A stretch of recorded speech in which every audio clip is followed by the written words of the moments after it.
We are live at Studio B. This is your day-to-day BYU Sports play-by-play. Happy Monday, everyone. I'm Spencer Linton alongside Jarom Jordan.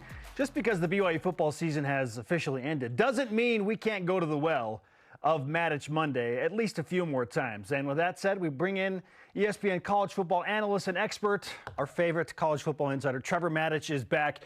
Trevor, as you look back on the college football season in large part and what BYU did as a Power 5 team, now that you've processed it for a week or so, how would you sum up the Cougar season overall and where they stand pushing forward? Losing the last 5 in a row makes a pretty bad emotion. But when you let that emotion dissipate and just kind of look at what happened, I have to give them a C. The reason is that they won games. They came within one of going to a bowl. If they had won one more, I'd have given them a B. And if they'd have won two more, I'd have given them an A. But they did that without their starting quarterback for the last 4 games. They did that with epic injuries on the defense at all 3 levels. They did that with lots of things going wrong and guys trying to compensate for those things going wrong and making new mistakes on top of that in terms of turnovers and other things.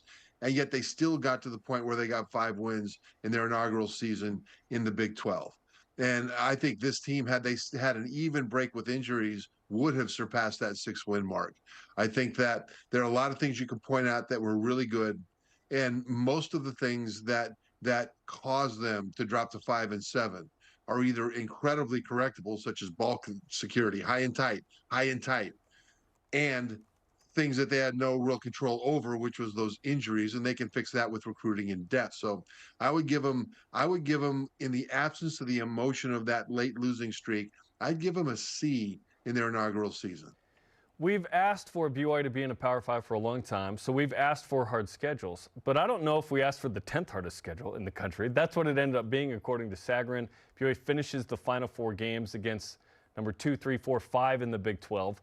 Was the schedule even harder than we thought? I think it was. But I think there was an anticipation that it would be a whole lot harder than it has been in the past. BYU has played a lot of Power 5 teams in their independent schedule, but they seem to have a little bit of a break here and there, right? And so they were able to take a breath. There really wasn't much of a break. I mean, Sam Houston was sort of their break. That was the opener. And then Southern Utah. Sam Houston was a tough game for them. Southern Utah then, they won that game handily. And then, bam, Arkansas. And then the Big 12, and it was just relentless after that. And so it still would have been better than it looked and better than it felt had they, again, had an even break with injuries. I don't want to make an excuse there. I know the players and the coaches will never make an excuse about something like that. It's next man up, and football's a rough game, and every team has injuries. But at the same time, BYU, as a new member of a Power 5 conference, could afford those injuries less than many others, and still the way they fought for most of this season, I thought was very encouraging, and they deserve a lot of credit for that.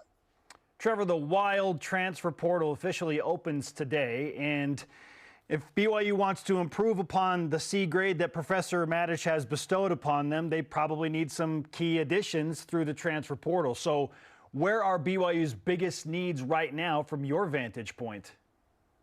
There's 3 big needs.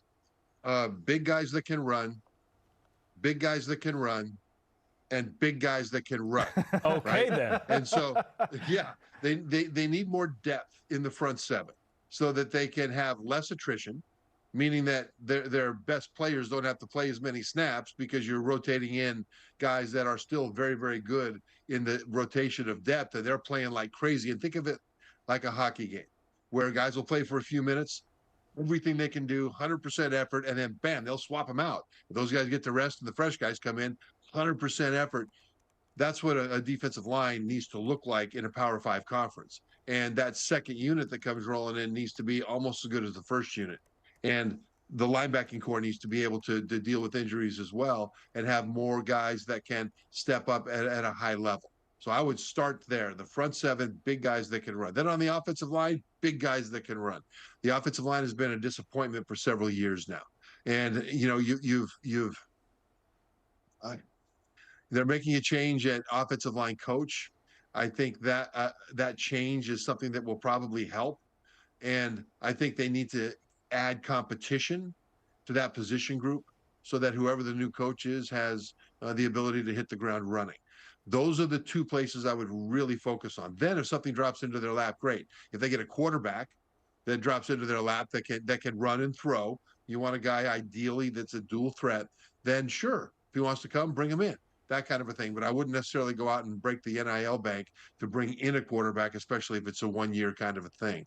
I would be thinking, if I'm BYU, on developing high school recruits and then filling in the gaps with those transfer portal guys. And I think patience is important.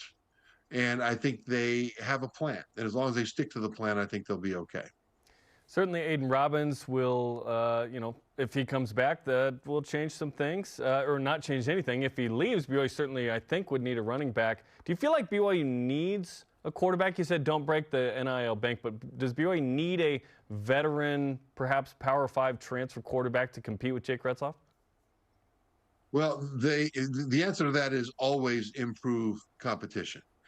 Jake Retzloff, though, he started the last, 4 games, and he balled out. He did. He made some mistakes. He missed some opportunities, but he was thrown into a very difficult situation, and he balled out. Now, will he be an outstanding Big 12 quarterback going forward? I don't know yet, but I'm very encouraged. Still, the guy's already on the roster, and anybody that comes in from the transfer portal would need to have good competition, which you don't want at any position if you're any team, but especially if you're a new team in the Power 5. You don't want to have any position group be complacent at the starter level. You want everybody to be thinking that if I don't perform at a high level in practice, every drill, every day, that guy behind me could take playing time from me.